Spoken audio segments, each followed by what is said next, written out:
This woman uses tiny brushes to create ultra-realistic portraits that are just an inch tall and half an inch wide on a curved canvas. My name is Vivian Xue Rahey, and I am a nail art scientist. That's right, nail art science. This is not your grandma's manicure. Secret messages that glow in the dark, thermochromic paints that change color, and ultra-realistic portraits that you have to see to believe. I was just sitting at a restaurant and I had Dwight Schrute on my nails, and somebody came up to me and was like, "Is that Dwight?" And I'm like, "It sure is." That's one thing I love about nails, because as long as I've done this, I have not failed to have people have this like really vivacious reaction to it. It's never like, "Oh, that's pretty cool." It's like, "Oh my God."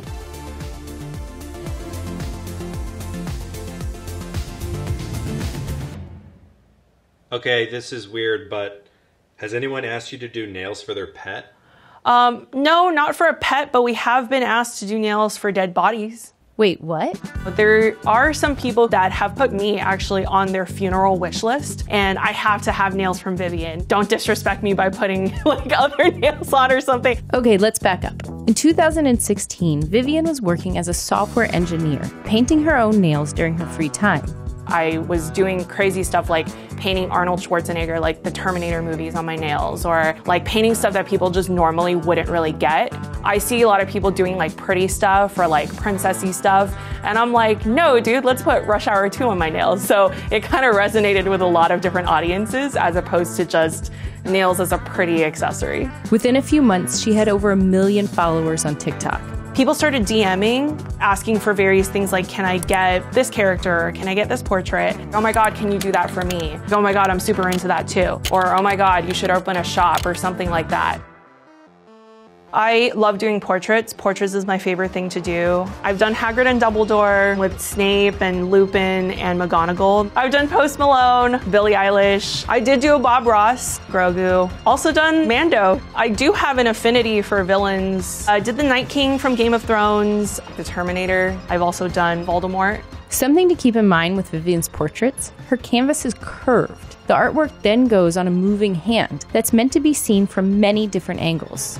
I have to almost architect it so that the positioning of it is conducive to viewing it from all different types of angles. I've done a ton of Marvel characters, Thor and Loki, Wanda Maximoff. The ones that I have on right now, which is all 3 Spider-Men. Oh my gosh, I almost forgot about my Thanos nails. I loved that set because it was the iconic, you know, him with the Infinity Gauntlet. I was able to do a little video where I snapped.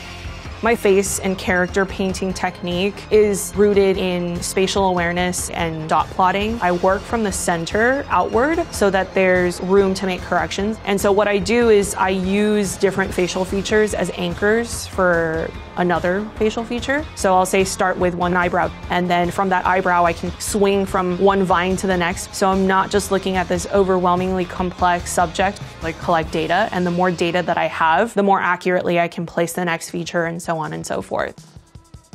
The materials that I use are actually very carefully curated over the years. I mainly use Japanese brands of gel paints as my base colors. I actually started off, I modeled my color collection off of a watercolor palette. I figure if real artists who work on canvas can actually use just these limited amount of colors to make everything that they need, then why couldn't I? If Bob Ross can do it, why can't I do it?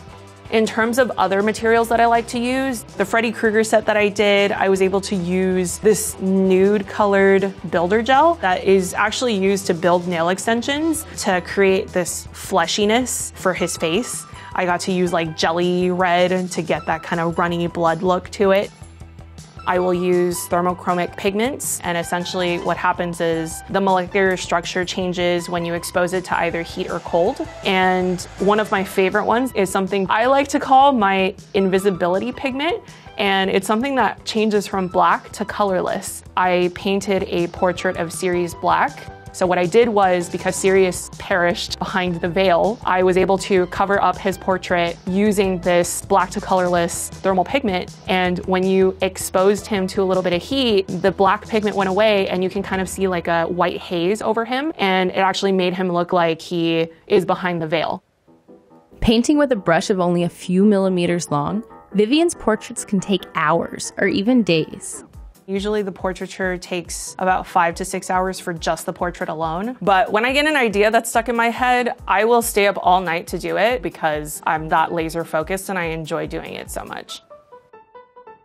Moana took me 16 hours. The Death of Sirius Black took 18 hours. King T'Challa, including the ancestral plane, took about 10 hours. The Anastasia nails took 7 hours. The Howl's Moving Castle took 7 hours. Little Mermaid took me 6.5 hours. Jasmine and Raja took her 5 hours. This glow-in-the-dark Happy Hunt set took 11 hours. The Alicia Silverstone Clueless set took 6.5 hours. Jurassic Park and Lord of the Rings each took over 10 hours. Once, she spent 40 hours on a single set of nails. The 40-hour project was a set of Encanto nails. The customer wanted every single character, so it was the entire family Madrigal, and it had also their glowing doors with their powers and their little symbols and stuff. And I also had a separate section where I did single nails that pieced together like a puzzle. And when you put those 4 nails together, you could see that it was the prophecy all put together.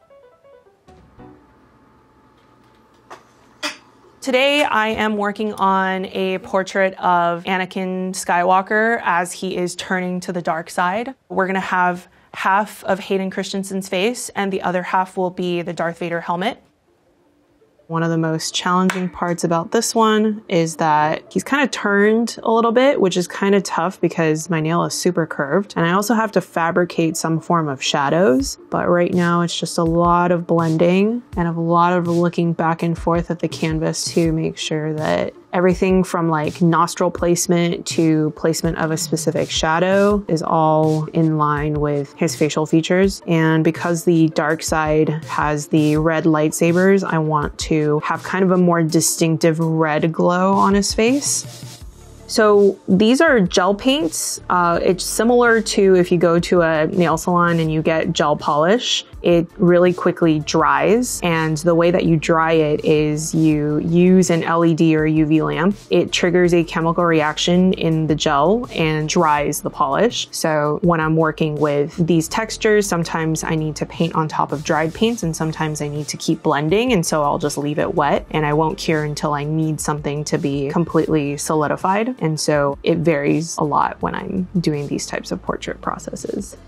What happens when I mess up? Everyone loves to ask me that question. Because I move so calculatedly, I don't really have any major mistakes. I think it's like I will early detect if something is going awry. With portraits, you don't just look down all of a sudden and it's like, oh my God, the whole thing looks bad. So I don't really make mistakes like that anymore because I just learned to check back and forth a lot.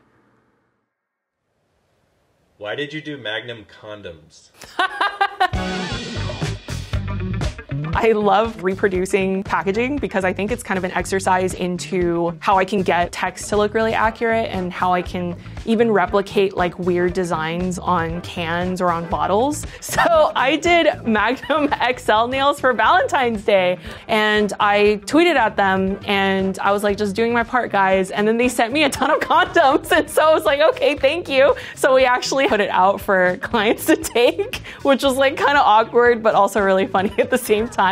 I'm really proud of that Lysol nail. I painted that at the height of the pandemic and I think it ended up in a meme and Snoop Dogg reposted it. And I thought that was the coolest thing. He didn't tag me though, but you know, Snoop, I see you. That was really cool. Vivian's success quickly got her to the point of receiving more custom nail requests than she could possibly handle alone. So she began hiring and training other talented artists to collaborate with. I started Pamper Nail Gallery and we're based in the San Francisco Bay Area, but we ship nails worldwide. We've had people order from Dubai. We've had people order from Shanghai. We've had people order from the Yukon territory. So it's pretty much all over the place at this point. The requests they get keep them on their toes. There will be people who will make an entire brochure. Like there would be people who maybe like they plan out a wedding set and they'll like have reference photos and they'll show me like their entire life. There was a dad who ended up sending 40,000 photos of his daughter, like growing up. And he's like, yeah, just like create something, you know, get to know her and then like create something, or like, how do we do that? So it's definitely like challenging because people like to throw curveballs. It's not just like, oh, I want Lion King nails. It's like, yeah, I want Lion King nails, but I also want you to explore the depth of the relationship between these two characters and make it look like the relationship that I have with my brother. And we're like, oh my God, like this is actually getting really deep. But for Vivian, it's worth it.